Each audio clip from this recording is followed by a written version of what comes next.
സർവഭൂമിയും യഹോവയാം ദൈവത്തിൻ്റെ മഹത്വം കൊണ്ട് നിറയുമാറാകട്ടെ.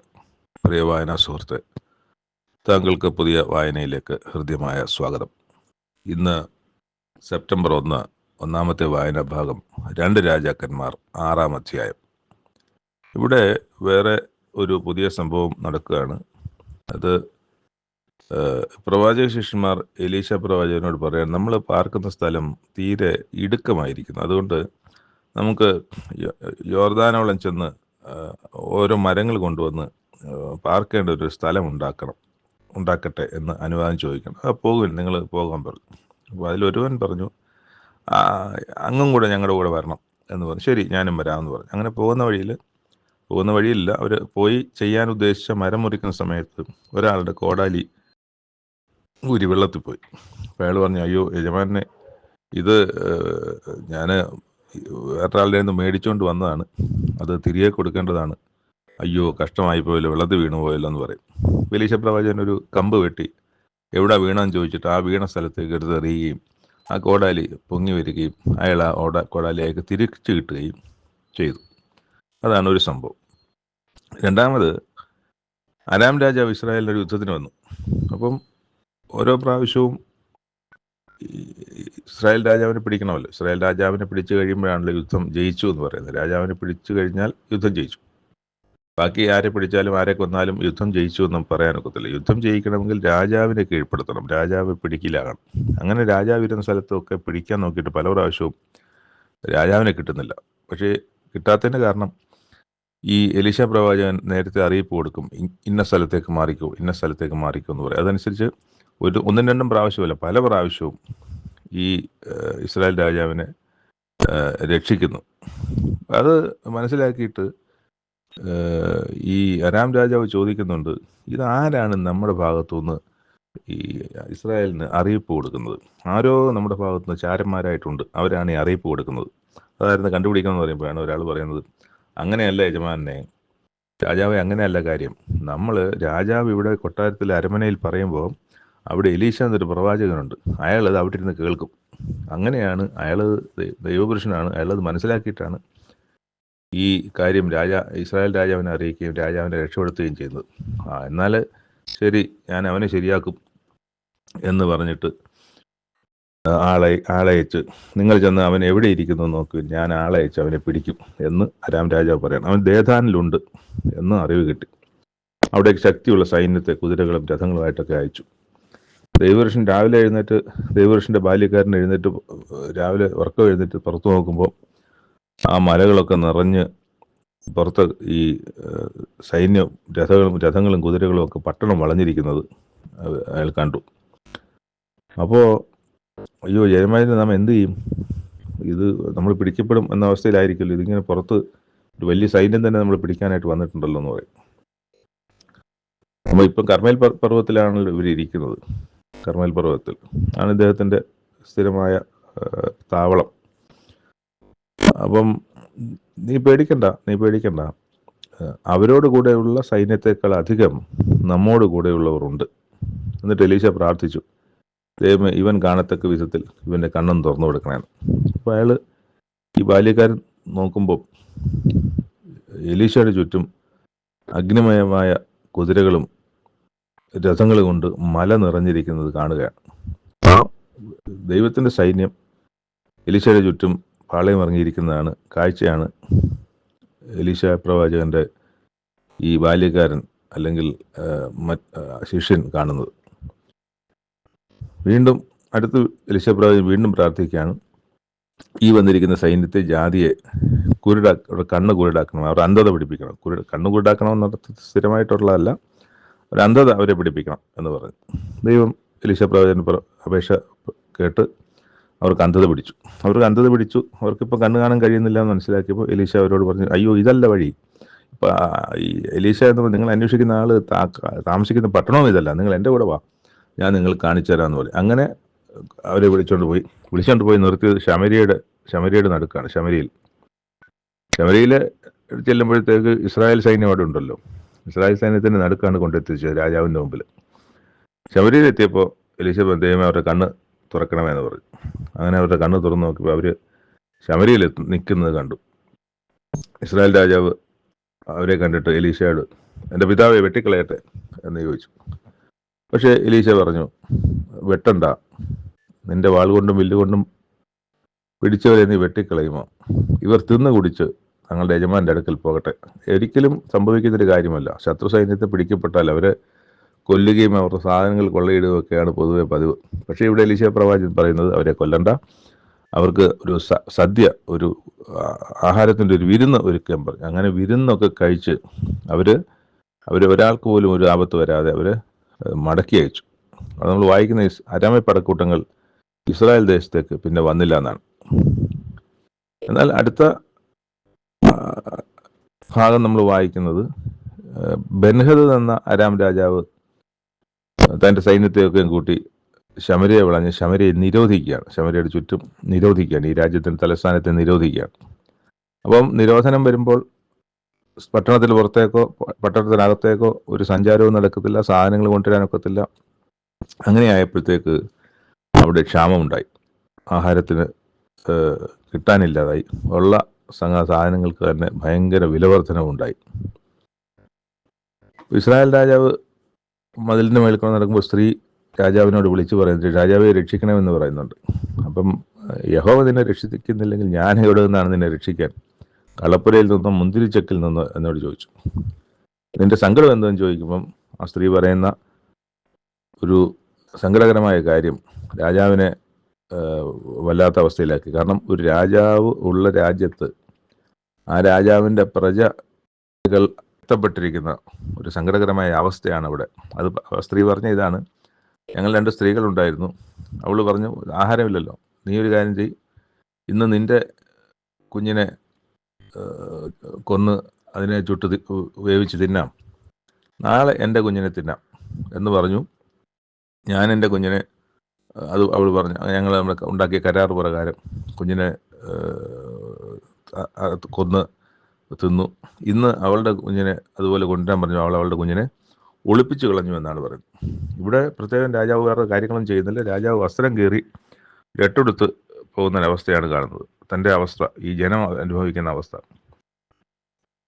അപ്പോൾ എന്നാൽ രാജാവ് പറയുന്നു, ഇതിന് കാരണക്കാരനായിരിക്കുന്ന എലീശയാണെന്നാണ് ഈ രാജാവ് പറയുന്നത്. അതുകൊണ്ട് നാളെ ഇന്ന് എലീശയുടെ തല അവൻ്റെ ഉടൻമേൽ ഞാൻ ഇരുത്തുകയില്ല, അവനെ ഞാൻ കൊല്ലും എന്ന് പറയും. എലീശ വീട്ടിൽ ഇരിക്കുമ്പോൾ രാജാവ് ഒരാളെ രാജാവിന് മുമ്പായിട്ട് എലീശയുടെ അടുത്ത് അയച്ചു. അപ്പം അത് എലീശ പ്രവാചകൻ അറിയുകയും ചെയ്യുന്നുണ്ട്. ഒരു ദൂതൻ വരുന്നത് നിങ്ങൾ നോക്കുവിൻ, വരുമ്പോൾ നിങ്ങൾ വാതിലടച്ചേക്കണം, അവനെ തടുക്കണം. അവൻ്റെ യജമാൻ്റെ കാല് അവൻ്റെ പുറകിലുണ്ട്, അവൻ്റെ പുറകെ അവൻ്റെ യജമാനും വരുന്നുണ്ട് എന്നെ പിടിക്കാൻ. പറഞ്ഞുകൊണ്ടിരിക്കുമ്പോൾ തന്നെ ദൂതൻ അവിടെ എത്തി. ഇതാ ഇനി ഈ അനർത്ഥം യഹോവയാൽ വരുന്നു, ഞാൻ യഹോവയെ കാത്തിരിക്കുന്നത് എന്തിനെന്ന് എന്ന് രാജാവ് പറയാണ്. അപ്പം ദൈവത്തെ കാത്തിരിക്കേണ്ട കാര്യമില്ല, ഇനിയിപ്പം ഞാൻ എൻ്റെ വഴി നോക്കിയാലേ ഒക്കുള്ളൂ എന്നുള്ളതാണ്. അപ്പോൾ എലീശ, പക്ഷേ ഇവിടെ ഈ അധ്യായം തീരുകയാണ്. എന്നാൽ നാളെ നമ്മൾ വായിക്കാനിരിക്കുന്ന 7-ാം അധ്യായത്തിൻ്റെ ആദ്യത്തിൽ ഒരു കാര്യം നമ്മൾ കാണുന്നത് ഈ എലീശ പ്രവചൻ പറയുന്നൊരു കാര്യത്തിൻ്റെ ആശയമാണ്. അതായത് ഇന്നിപ്പം ക്ഷാമമായിരിക്കുന്നു, നാളെ ഈ നേരത്ത് ശമര്യയിൽ ക്ഷാമം മാറും എന്നാണ് പറയുന്നത്. പക്ഷെ അത് പറയുന്ന ആളത് അംഗീകരിക്കുന്നില്ല എന്നൊക്കെ നമ്മൾ വായിക്കുന്നുണ്ട് നാളെ. പക്ഷെ അങ്ങനെ ഒരു കാര്യം എലീശ പ്രവചനത്തിലൂടെ പറയുകയും അത് സംഭവിക്കുകയും ചെയ്യുന്നതാണ് നാളത്തെ വായനയിൽ നമ്മൾ വായിക്കാൻ പോകുന്നത്. 2-ാമത്തെ വായനാ ഭാഗം വിലാപങ്ങളുടെ പുസ്തകം 2-ാം അധ്യായം. ഇവിടെയും നമ്മൾ കാണുന്നത് കുറേ വിലാപവാക്യങ്ങളാണ്. വിലാപവാക്യങ്ങൾ ആദ്യം നമ്മൾ കാണുന്ന, അയ്യോ യഹോവ സിയോൻ പുത്രിയെ തൻ്റെ കോപത്തിൽ മേഘം കൊണ്ട് മറച്ചതെങ്ങനെ? അവൻ ഇസ്രായേലിൻ്റെ മഹത്വം ആകാശത്ത് നിന്ന് ഭൂമിയിൽ ഇട്ട് കളഞ്ഞു. തൻ്റെ കോപ ദിവസത്തിൽ അവൻ തൻ്റെ പാദപീഠത്തെ ഓർത്തതുമില്ല. ദൈവം തൻ്റെ കോപത്താൽ ഒരു കരുണയും കാണിക്കാതെ ഇവരോട് ഇവർക്ക് ശിക്ഷ അനുവദിച്ചു എന്നാണ്. 2-ാമത്തെ വാക്യം, കർത്താവ് കരുണ കാണിക്കാതെ യാക്കോബിൻ്റെ മേച്ചിൽപ്പുറങ്ങളെയൊക്കെയും നശിപ്പിച്ചിരിക്കുന്നു. തൻ്റെ ക്രോധത്തിൽ അവൻ യഹൂദാപുത്രിയുടെ കോട്ടകളെ ഇടിച്ചു കളഞ്ഞിരിക്കുന്നു. രാജ്യത്തെയും അതിലെ പ്രഭുക്കന്മാരെയും അവൻ നിലത്തിട്ട് അശുദ്ധമാക്കിയിരിക്കുന്നു.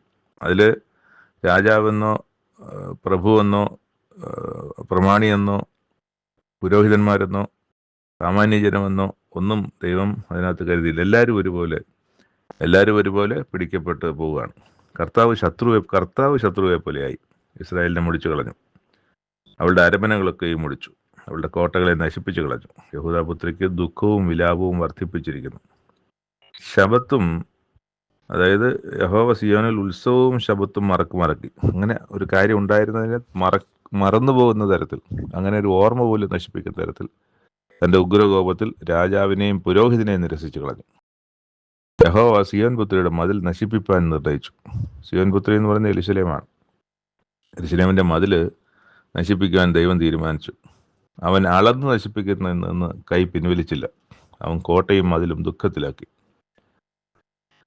അവളുടെ രാജാവും പ്രഭുക്കന്മാരും ന്യായപ്രമാണമില്ലാത്ത ജാതികളുടെ ഇടയിൽ ഇരിക്കുന്നു.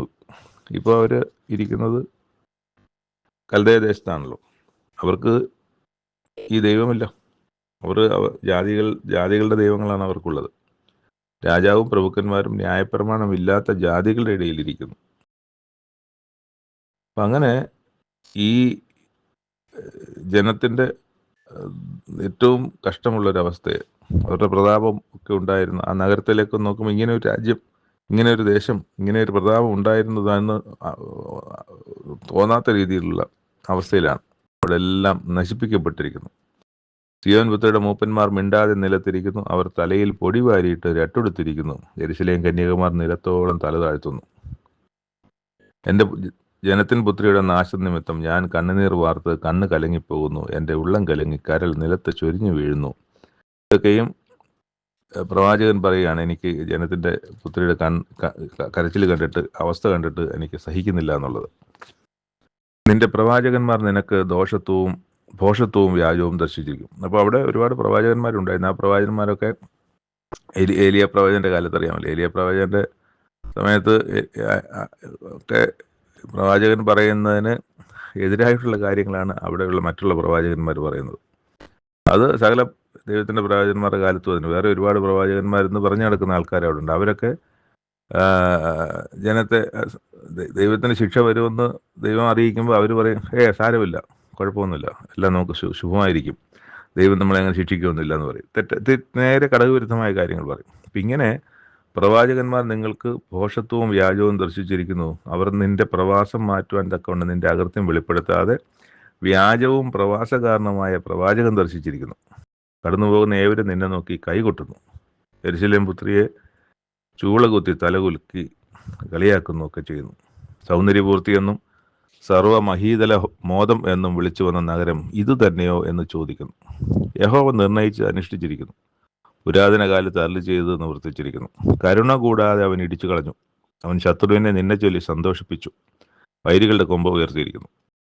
ഇതൊക്കെയാണ് നമ്മൾ അതിനകത്ത് വായിക്കുന്ന ചില വാക്യങ്ങൾ. രാത്രിയിൽ അവിടെ യിരെമ്യാ പ്രവാചകൻ ഈ ജനത്തോട് പറയുന്നൊരു കാര്യമാണ്, നിങ്ങൾ എന്താ ചെയ്യേണ്ടതെന്നുള്ളത്. രാത്രിയിൽ യാമത്തിൻ്റെ ആരംഭത്തിൽ എഴുന്നേറ്റ് നിലവിളിക്കുക. നിന്റെ ഹൃദയത്തെ കർത്തൃസന്നിധിയിൽ വെള്ളം പോലെ പകരുക. അപ്പം അത്ര നിങ്ങൾ താഴ്ന്ന്, വെള്ളം എങ്ങനെയാണ്, വെള്ളം താഴ്ന്ന നിലത്തോട്ടല്ലേ ഒഴുകുള്ളൂ.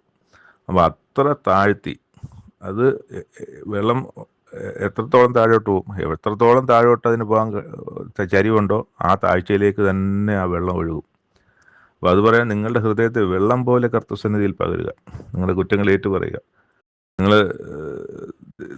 തന്നെത്താൻ താഴ്ത്തുക, ഏറ്റവും താഴ്ത്തി ദൈവത്തോട് അപേക്ഷിക്കുക. ഇതൊക്കെയാണ് അവിടെ പറയുന്നത്.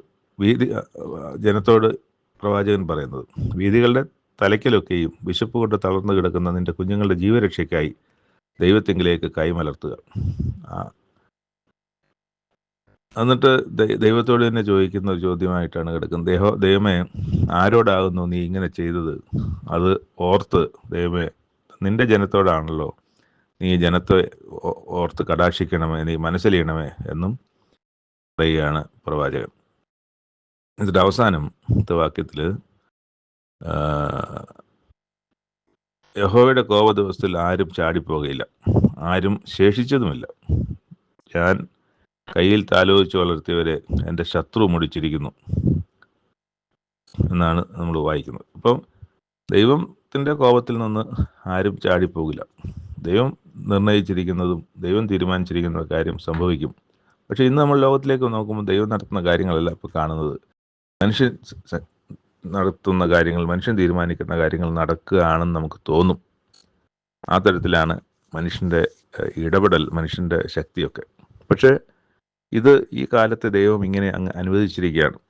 ഇതൊക്കെയും എത്തിച്ചേരുന്നു. ഇപ്പോൾ ഇസ്രായേലിൻ്റെ കാര്യം നോക്കിയാലും, ഇസ്രായേൽ എന്ന രാജ്യം 1948 സ്ഥാപിതമായി 2000 വർഷങ്ങൾക്ക് ശേഷം. അതൊക്കെ വലിയൊരു അത്ഭുതമാണ്. എന്നാൽ ആ ഇസ്രായേൽ ഇപ്പോഴും ദൈവത്തിൻ്റെ ഹിതപ്രകാരം ദൈവത്തിന് കീഴ്പ്പെട്ട് നടക്കും. പക്ഷെ ഇപ്പോഴും അവർ ദൈവം യഹോവയാണെന്നാണ് അവർ വിശ്വസിക്കുന്നത്. അതിൻ്റെ ആരാധനയും കാര്യങ്ങളൊക്കെ ഉണ്ട്. പക്ഷേ ആ ഹൃദയം കൊണ്ട് അവർ ദൈവത്തിൻ്റെ ഒരു സമാധാന ജീവിതമല്ല. അതുകൊണ്ട് തന്നെ ശത്രുക്കൾ ഒരുപാട് ഉണ്ടാകുന്നുണ്ട്. ഈ ശത്രുക്കൾ ഉണ്ടാകുന്നതിനൊരു കാരണമുണ്ട്. ഇതിൻ്റെ അവസാനത്തിലേക്ക് എത്തണമെങ്കിൽ ഇതിങ്ങനെയൊക്കെ സംഭവിച്ചേ ഒക്കുള്ളൂ. ആ അവസാനത്തിലേക്ക് എത്തുവാൻ മുഖാന്തരമായ കാര്യങ്ങളാണ് ലോകത്താകമാനം ഇപ്പോഴും നടക്കുന്നത്. അത് എത്രത്തേക്കാണ് നടക്കുന്നതെന്ന് നമുക്കറിയില്ല. അതിലേക്കാണ് ബന്ധപ്പെട്ടുകൊണ്ടിരിക്കുന്നത്, അതിലേക്കാണ് പൊയ്ക്കൊണ്ടിരിക്കുന്നത് എന്നുള്ള കാര്യം സുനിശ്ചിതമാണ്. നമ്മൾ നോക്കുമ്പം ദൈവം ഒരു കാര്യത്തിലും ഒന്നും ചെയ്യുന്നില്ലല്ലോ എന്ന് പണ്ടുള്ള കാലത്ത് പഴയ നിയമകാലത്ത് ജനം ചോദിച്ചതുപോലൊരു അവസ്ഥയിൽ തന്നെയാണ് ഇന്നത്തെ കാലം. പക്ഷേ നമ്മൾ അതിനെക്കുറിച്ച് ഭാരപ്പെടേണ്ട. ഇത് എത്താൻ പോകുന്നത്, ഇത് സമാപിക്കാൻ പോകുന്ന കാര്യത്തിലേക്ക് എത്തണമെങ്കിൽ ഇന്ത്യ നടക്കുന്ന പോലെയുള്ള, നോഹയുടെ കാലത്ത് നടന്നതുപോലെയുള്ള ഒരു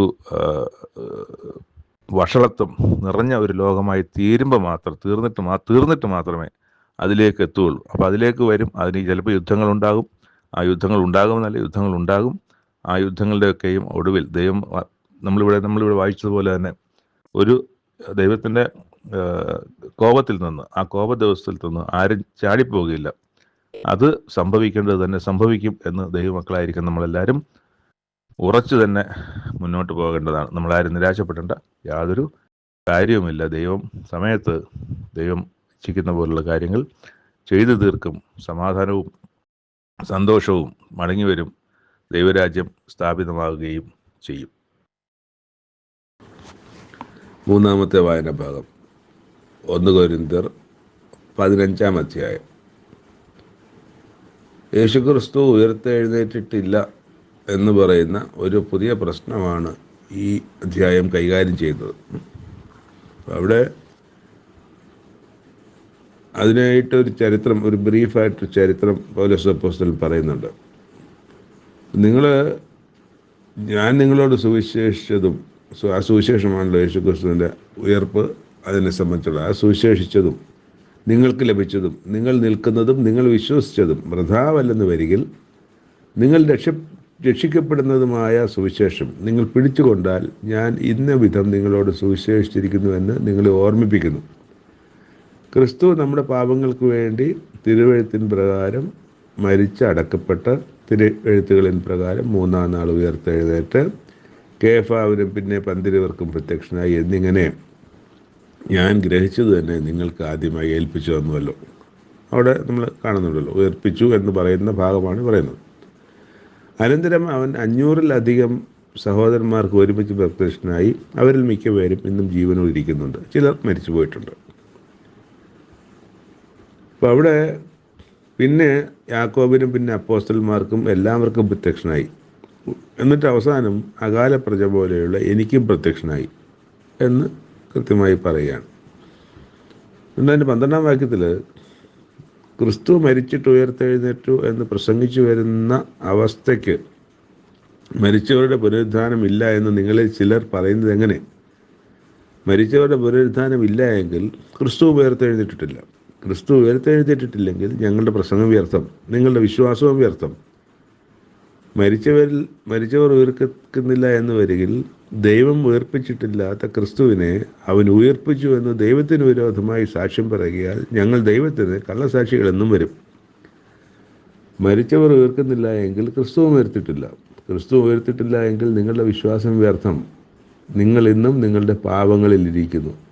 അപ്പോൾ ആ വിശ്വാസത്താൽ പാപമോചനം പ്രാപിച്ചു എന്ന് ഇരിക്കുന്ന ഒരു ജനത്തെ ആ ക്രിസ്തു മരിച്ച് ഉയർത്തില്ല എന്നുണ്ടെങ്കിൽ ആ ഉയർപ്പിനാൽ ലഭിച്ച പാപക്ഷമയ്ക്ക് നിങ്ങൾ ഇന്ന് പാപം ക്ഷമിച്ച് കിട്ടിയവരല്ല. നിങ്ങൾ അതേ പാപത്തിൽ തന്നെ ഇപ്പോഴും ഇരിക്കുകയാണ്.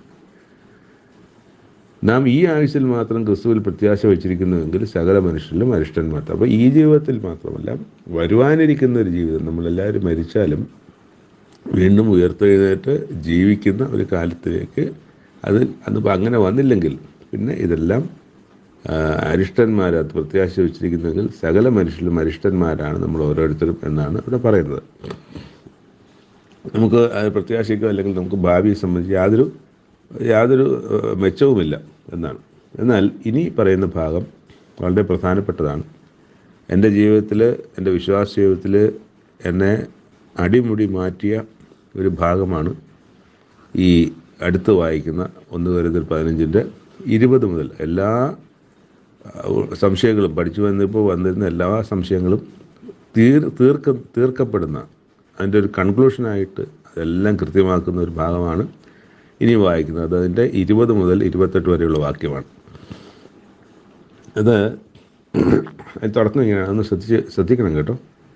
എന്നാൽ ക്രിസ്തു നിദ്ര കൊണ്ടവരിൽ ആദ്യഫലമായി മരിച്ചവരുടെ ഇടയിൽ നിന്ന് ഉയർത്തിരിക്കുന്നു. ഇപ്പോൾ മരിച്ചവരുടെ ഇടയിൽ നിന്ന് ആദ്യമായി ഉയർത്തത് യേശുക്രിസ്തു ആണ് എന്നിവിടെ പറയുകയാണ്. ഒരിക്കലുമല്ല. മരിച്ചവരിൽ നിന്ന് ഉയർത്തവർ വേറെ ഉണ്ട് പലരും. ലാസറടക്കം, യേശുക്രിസ്തു ഉയർപ്പിച്ച് ലാസറടക്കം. പക്ഷെ എന്ത് സംഭവിച്ചു? ആ ഉയർത്തെഴുന്നേറ്റവരൊക്കെ കുറേ നാൾ കൂടെ ജീവിച്ചിരുന്നിട്ട് അവർ മരിച്ചുപോയി. എന്നാൽ യേശുക്രിസ്തു ഉയർത്തെഴുന്നേറ്റിട്ട് വീണ്ടും മരിച്ചില്ല. യേശുക്രിസ്തു ഉയർത്തെഴുന്നേറ്റിട്ട് 40 ദിവസം ഈ ഭൂമിയിലുണ്ടായിരുന്നു, പിന്നെ സ്വർഗാരോഹണം ചെയ്തു, ഇപ്പോഴും ജീവിച്ചിരിക്കുന്നു എന്നുള്ളതാണ്. അത് വചനം അതിനെ സംബന്ധിച്ച് കൃത്യമായ ഉറപ്പ് തരുന്നുമുണ്ട്. അപ്പം യേശുക്രിസ്തു ആദ്യഫലം എന്ന് പറയുമ്പോൾ നമ്മൾ തെറ്റിദ്ധരിക്കാൻ സാധ്യതയുള്ളൊരു ഭാഗമാണ് ഈ ആദ്യഫലം. ആദ്യഫലം എന്ന് പറയുമ്പം ഇവിടെ കൃത്യമായി എഴുതിയിട്ടുണ്ട്, ക്രിസ്തു നിദ്ര കൊണ്ടവരിൽ ആദ്യഫലം എന്നതാണ്. യേശുക്രിസ്തു അതങ്ങ് പോകും, അതങ്ങ് സൈലൻ്റ് ആകും, അല്ലെങ്കിൽ അതങ്ങ് പുറകെ പോകും. യേശുക്രിസ്തു ആദ്യഫലം എന്നുള്ളത് മാത്രമാണ് പല ആളുകളുടെയും മനസ്സിലുള്ളത്. അപ്പം യേശുക്രിസ്തു ആദ്യഫലം എന്ന് പറയുമ്പം സകല സൃഷ്ടിക്ക് മുമ്പേ ഉണ്ടായിരുന്നവൻ എന്നുള്ള അർത്ഥത്തിലേക്ക് അത് പോകും. അത് നമ്മളെ തെറ്റായ വിശ്വാസത്തിൻ്റെ വഴികളിലേക്ക് നമ്മളെ നയിക്കും. ഇവിടെ കൃത്യമായി പറയുന്നത് ആദ്യഫലം എന്ന് പറയുന്നത് മരിച്ചവരിൽ ആദ്യഫലം എന്നാണ്. എന്നാൽ വേറെയും മരിച്ച് ഉയർത്തെഴുന്നേറ്റവരുണ്ട്. പക്ഷേ ഇന്നും ജീവിക്കുന്നവരിൽ അത് ആദ്യഫലം യേശുക്രിസ്തു മാത്രമാണ്. വേറെ ആരും ജീവിച്ചിരിപ്പില്ല.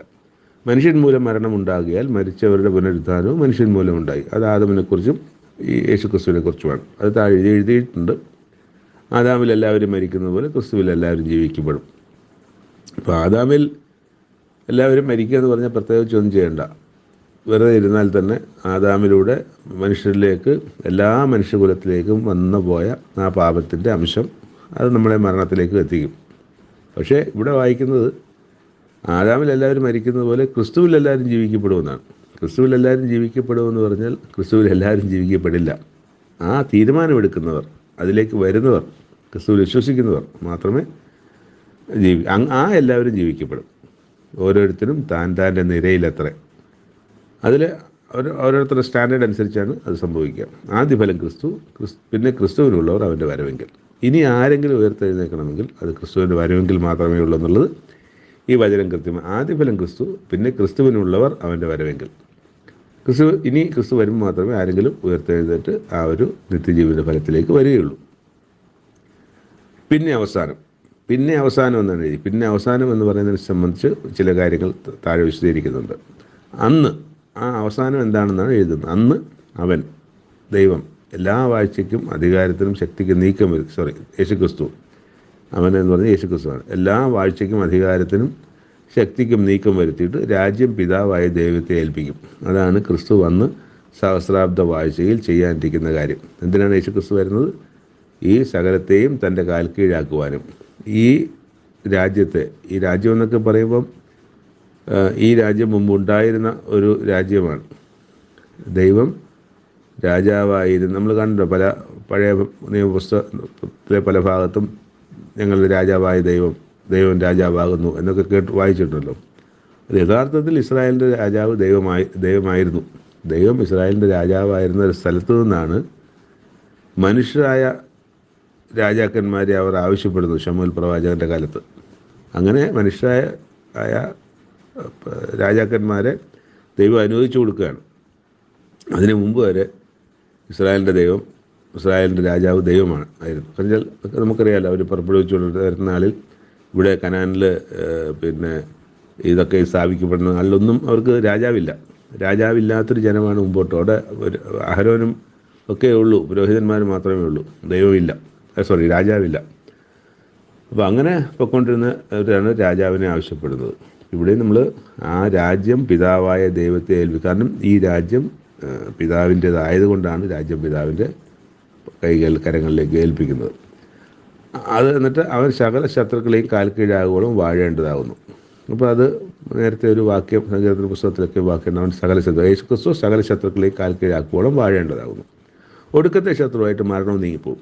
പിന്നെ മരണമില്ല. ആ ഒരു കാലത്ത് പിന്നെ മരണമില്ല. പിന്നെ ജീവിക്കുന്നവർ മരണമില്ലാതെ ജീവിക്കുന്നൊരു കാലഘട്ടമാണ്. മരണവും നീങ്ങിപ്പോവും.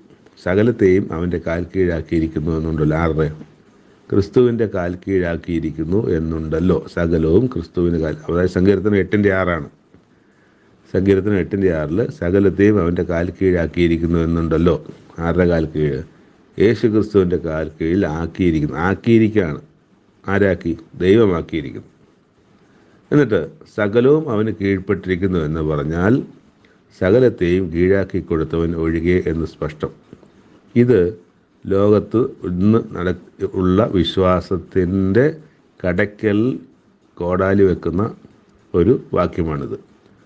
സകലവും കീഴ്പ്പെട്ടിരിക്കുന്നു എന്ന് പറഞ്ഞാൽ സകലയും കീഴാക്കി കൊടുത്തവൻ ഒഴികെ. ഇപ്പം എന്താണ് ലോകത്ത് ഉള്ള വിശ്വാസം? യേശു ക്രിസ്തു ദൈവത്തിന് തുല്യൻ എന്ന ഒരു വേദപുസ്തകത്തിൽ ഇല്ലാത്ത, ദൈവം പറയാത്ത, ക്രിസ്തു പോലും പറയാത്ത ഒരു ഉപദേശത്തെ വിശ്വസിക്കുന്ന ഒരു വലിയ സഹസ്ര അല്ലെങ്കിൽ ലക്ഷങ്ങളുടെ ഒരു കൂട്ടം ഇന്ന് ലോകത്തുണ്ട്. അപ്പം അവിടെയാണ് നമ്മൾ വായിക്കുന്നത് സകലത്തെയും കീഴാക്കി കൊടുത്തവൻ ഒഴികെ എന്ന്.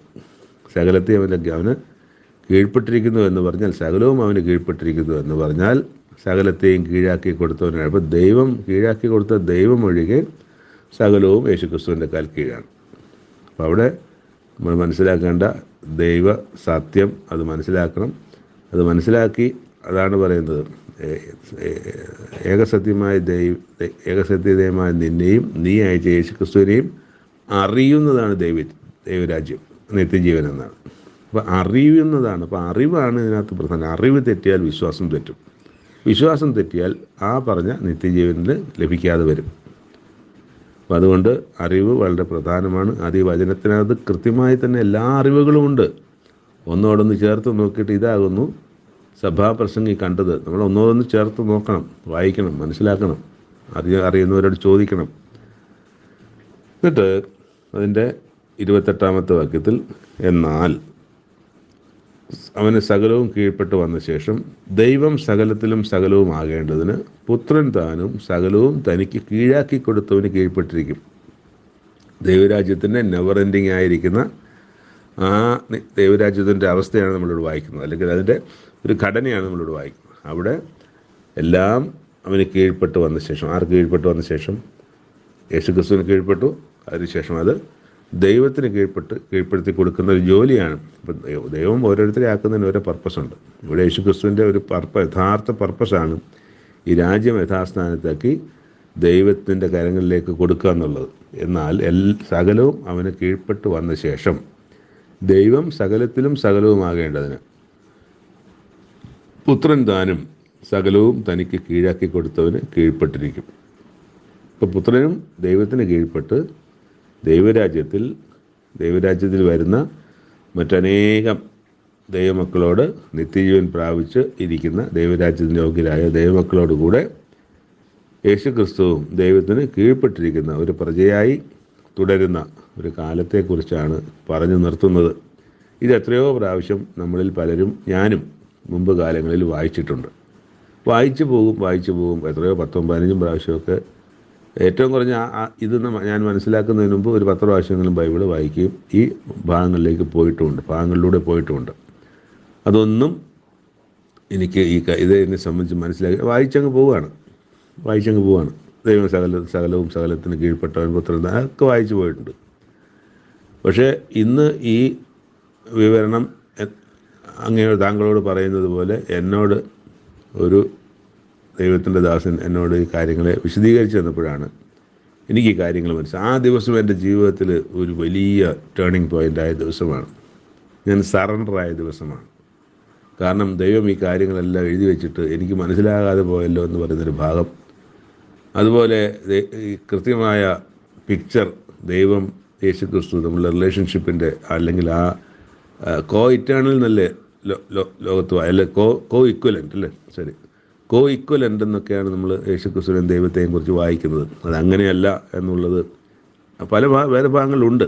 പക്ഷേ ഇത് അതിൻ്റെ ഏറ്റവും അവസാന വാക്കായി ഈ അധ്യായത്തിലെ ഈ വാക്യങ്ങൾ മുമ്പിലൂടെ വന്നപ്പോൾ പിന്നെ ഞാൻ അതുവരെയും സംശയിച്ചിരുന്നതും ചിന്തിച്ചിരുന്നതും വേറെ പല വേദഭാഗങ്ങളിലൊക്കെ മനസ്സിലാക്കിക്കൊണ്ടിരുന്നതുമായ ഒരു കാര്യത്തിൻ്റെ ഒരു പൂർണ്ണത വരുന്ന ഭാഗമായിരുന്നു ഇന്ന് ഇത് കേൾക്കുന്ന എൻ്റെ സുഹൃത്തിന് ഇന്ന് ദൈവം തന്ന ഏറ്റവും വലിയ അസുലഭമായ, എല്ലാവർക്കും ലഭിക്കാത്ത ഒരു വലിയ അനുഗ്രഹ ഭാഗമാണ് താങ്കൾക്ക് ഇന്ന് ഇവിടെ ലഭിച്ചിരിക്കുന്നത്. ഇത് സ്വീകരിക്കാനും തള്ളാനുമുള്ള സ്വാതന്ത്ര്യം താങ്കൾക്കുണ്ട്. കാരണം അത് മനുഷ്യന് ദൈവം കൊടുത്തതാണ്. എന്ത് നന്മയാണോ തിന്മയാണോ തിരഞ്ഞെടുക്കേണ്ടതും അതാണോ ഇതാണോ തിരഞ്ഞെടുക്കുവാനും ഏതുതന്നെയുള്ള സ്വാതന്ത്ര്യം മനുഷ്യന് ദൈവം കൊടുത്തതാണ്. മനുഷ്യന് മാത്രമേ ഉള്ളൂ. ഞാൻ കുറച്ച് മുമ്പ് പറഞ്ഞല്ലോ. അപ്പം അത് ഇവിടെയുമുണ്ട്. ഇത് സ്വീകരിക്കാം, തിരസ്കരിക്കാം. അത് താങ്കളുടെ സ്വാതന്ത്ര്യത്തിലുള്ളതാണ്. ഈ പ്രധാന കാര്യം ഇവിടെ പറയുന്നത് കൊണ്ട് ഈ ഭാഗത്തിലെ മറ്റു കാര്യങ്ങളിലേക്ക് ഞാൻ പോകുന്നില്ല. ഇതിൻ്റെ പ്രാധാന്യം കുറഞ്ഞു പോകരുതെന്നുള്ളതുകൊണ്ട് ഈ പുസ്തകത്തിലെ മറ്റു വിഷയങ്ങളിലേക്ക് ഞാൻ കടന്നു പോകുന്നില്ല. ദൈവം താങ്കളെ സമൃദ്ധമായി അനുഗ്രഹിക്കട്ടെ. കേട്ട ഭാഗങ്ങളെക്കുറിച്ച് ചിന്തിക്കുകയും കൂടുതൽ അന്വേഷണങ്ങൾ വേണമെങ്കിൽ അന്വേഷണങ്ങൾ നടത്തുകയും ഒക്കെ ചെയ്തുകൊണ്ട്, വചനം ഒരിടത്തൊരു കാര്യം പറയുന്നത് വേറൊരിടത്ത് സ്ഥലത്ത് മാറ്റി പറയത്തില്ല. ഉൽപ്പത്തി പുസ്തകത്തിൽ പറയുന്ന കാര്യത്തിന് വ്യത്യസ്തമായൊരു കാര്യം സങ്കീർത്തന പുസ്തകത്തിലോ വെളിപാട് പുസ്തകത്തിലോ പുതിയ നിയമങ്ങളിലോ യെശയ്യാ പ്രവാചകൻ്റെ പുസ്തകങ്ങളിൽ ഒന്നും മാറ്റി പറയാനൊക്കത്തില്ല. മാറ്റി പറഞ്ഞാൽ പിന്നെ നമുക്ക് ഈ പുസ്തകത്തെ വിശ്വസിക്കാനൊക്കത്തില്ല. ഈ പുസ്തകം എഴുതുവാൻ പ്രേരിപ്പിച്ച അല്ലെങ്കിൽ ഇത് പറഞ്ഞു കൊടുത്ത ദൈവത്തെ വിശ്വസിക്കാനൊക്കത്തില്ല. കാരണം ഒരു കാര്യത്തെ സംബന്ധിച്ച് വ്യത്യസ്തമായ കാര്യങ്ങളാണ് പറയുന്നതെങ്കിൽ അങ്ങനെയല്ല. ഈ ബൈബിളിൽ നമുക്ക് മനസ്സിലാകാതെ പോകുന്നതും ഗ്രഹിക്കാൻ കഴിയാതിരിക്കുന്നതുമായ കാര്യങ്ങളാണ്. അതിന് മറ്റുള്ള വചനഭാഗങ്ങൾ ഈ പുസ്തകത്തിൽ തന്നെ വേറെ സ്ഥലത്തുള്ള വചനഭാഗങ്ങൾ പരിശോധിക്കുക എന്നുള്ളതാണ് അതിനുള്ള വഴി. അല്ലാതെ ഒരു സ്ഥലത്തിൽ കാര്യം പറഞ്ഞിരിക്കുന്നു എന്നുള്ളിടത്ത് അവിടെ തന്നെ നിന്ന് ഇങ്ങനെയാണല്ലോ പറഞ്ഞിരിക്കുന്നത് പറഞ്ഞ് അവിടെ തന്നെ നിൽക്കാതെ മറ്റ് വചനഭാഗങ്ങളും കൂടെ പരിശോധിച്ചുകൊണ്ട് എന്താണ് യഥാർത്ഥ സത്യമെന്ന് മനസ്സിലാക്കാനുള്ള ഉത്തരവാദിത്വം നമുക്ക് ഓരോരുത്തർക്കും ഉള്ളതാണ്. അത് അങ്ങനെ തന്നെ ചെയ്യുക. ദൈവം താങ്കളെ സമൃദ്ധമായി അനുഗ്രഹിക്കട്ടെ. യേശുക്രിസ്തുവിനോടുകൂടെ ദൈവരാജ്യം പങ്കിടുവാനുള്ള വിലയേറിയ ആ വാഗ്ദത്തം അവസരം ലഭിക്കുവാനും ഇടയാകട്ടെ. നന്ദി.